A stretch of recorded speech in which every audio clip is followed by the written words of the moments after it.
Alright, welcome back to Texas 2A video again, ladies and gentlemen. Sorry it's been a minute since I've actually been able to shoot anything, but we're back. We're going to be talking about this T91 upper. It's Wolf A1 is what it's also called. You can see right there. That right there is a piston operated upper. This one is 14.5 inch barrel. I did pin and weld to exceed 16 inches so I could put a stock on it because I'm not doing the SBR thing. I just don't have the patience and all that. This is the Yeet Cannon lower from Palmetto State Armory. It does have an echo trigger in it, but if you want to know what's special about this, if you haven't already done the research, is that it's missing a few things. Right now, you can tell it does not pass any type of testing for your gas rings because there aren't any. As you can see, also the gas key is cut down because that's where the piston rod actually pushes up against this thing to make it cycle. This it did come with a A2 birdcage. I didn't like that, and I also wanted this because it looks better and it's obnoxious to everybody else. This is a factory front sight.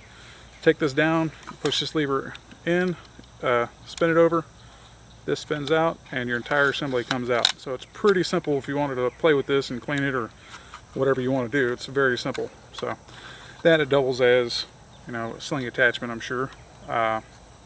I'm not sure how much I'd trust that if I had to, just because it is kind of crucial to keeping everything together. But I've got irons on it. This is a Chore Defense fixed rear. I really like the way it looks. I don't know if I'll ever put optics on it. I did have a red dot on it earlier playing around. Unfortunately, something else killed another dot, so I had to put it off of here onto that, which is fine because these irons actually work very nicely. If you can tell, it's got a pretty good sight picture. That's your small aperture. So like I said, I'm happy with this. Otherwise, the only issue I did have is headspace. It failed the go gauge because it's really tight. But you're shooting location, if you can't tell, right here. I'm going to plink around with it a little bit. It's pretty accurate, I mean, to be honest. I will do full accuracy testing on it later. I do have to get a riser to get over this front because I don't feel like driving this pin out that holds it in, but for now, it's doing its job.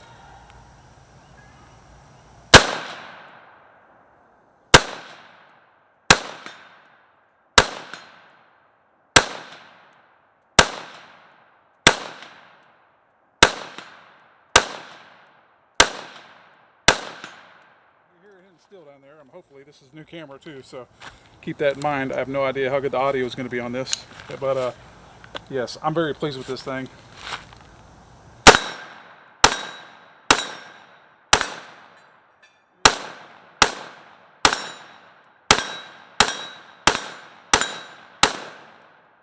works very well. Factory loaded ammo has not been an issue in this thing. But whenever I did my hand loads, I started hand loading for 5.56 and 308. Price ammo has gone through the roof with the zombie virus breaking out, so I already hand load for some things. So I said, well, now's my time to shine because it's a lot cheaper to reload for those common cartridges whenever they're up 10 cents a round or more, which if you haven't noticed, you've been under a rock. It's locked open. Now, the question is, how well does it work whenever you put it all the way back here? Find out.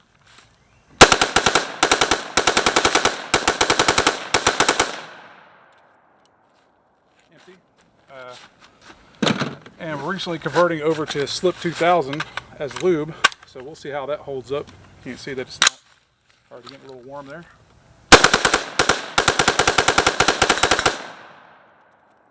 Mag number 3.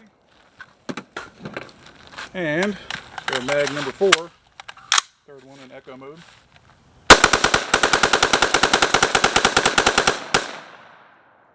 you go, she's dry. So that's a quick little work through right there. You can see she's nice and steamy. Very fun gun. Impulse from the recoil is definitely different. This does have, fortunately, piston guns are supposed to have an issue with the bolt carrier tilt. This is machined in the back, supposed to help prevent that being an issue. And right now, you see what I just did? Brand new buffer that has no marks on it, so clearly that bolt carrier group is machined pretty freaking well as far as not being out of spec. But there you go. That's pretty respectable. What was that? One mag goofing off, and then 90 rounds back to back. I don't have a need for gloves, and I can tell you, with my direct impingement right now, I'd probably not be so happy. This is like, it's not hot at all. It's warm, and gas is staying up here instead of blowing back, which we know it's got its advantages. Gas direct impingement will actually clean out a lot of things in here. It actually helps the AR run in mud.